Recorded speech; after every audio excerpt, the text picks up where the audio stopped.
தர்கா இருக்குன்றதுக்காக இத்தனை நாள் இல்லாத ஒரு பிரச்சனை இப்ப ஏன் வருது அப்படின்றது ஒரு கேள்விக்குரியதான்.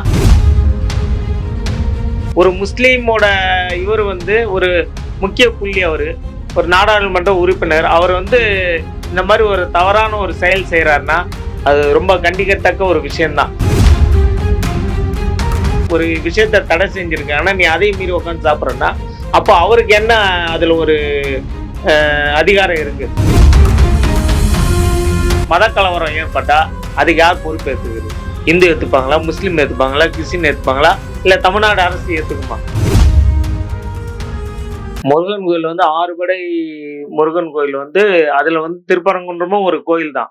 அது ஒரு புனிதமான கோயில். இது மேல திருப்பரங்குன்றம் மலை மேல தர்கா இருக்குன்றதுக்காக இத்தனை நாள் இல்லாத ஒரு பிரச்சனை இப்ப ஏன் வருது அப்படின்றது ஒரு கேள்விக்குரியதான்.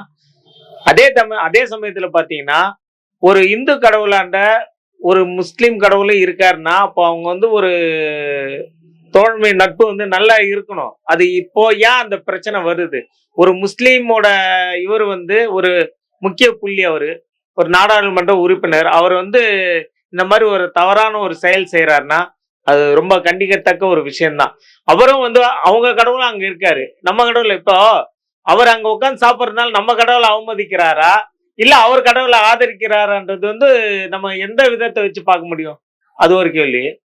அதுக்கப்புறம் பாத்தீங்கன்னா, ஒரு ஆளுங்கட்சியில இருக்கிற எம்பி, ஒரு ஆளுங்கட்சியோட கூட்டணி, ஒரு ஆளுங்கட்சியில ஒரு ஆளுங்கட்சின்றது யாரு? தமிழக அரசு.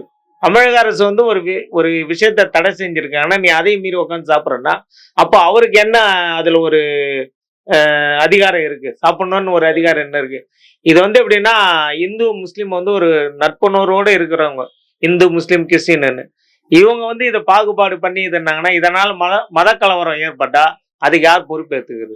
இந்து ஏத்துப்பாங்களா, முஸ்லீம் ஏத்துப்பாங்களா, கிறிஸ்டின் ஏத்துப்பாங்களா, இல்ல தமிழ்நாடு அரசு ஏத்துக்குமா? இதை தமிழ்நாடு அரசு இதை சரியான ஒரு பாதைக்கு, இந்த நடவடிக்கைக்கு ஒரு சரியான இது பண்ணணும்ன்றது என்னோட விருப்பம்.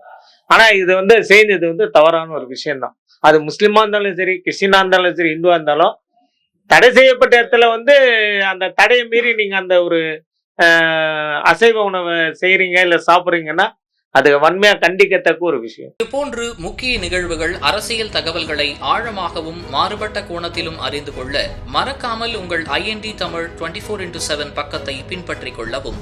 உங்கள் ஒவ்வொரு ஆதரவும் இதுபோன்று பல நிகழ்வுகளின் பின்னணியை அறிய உதவும்.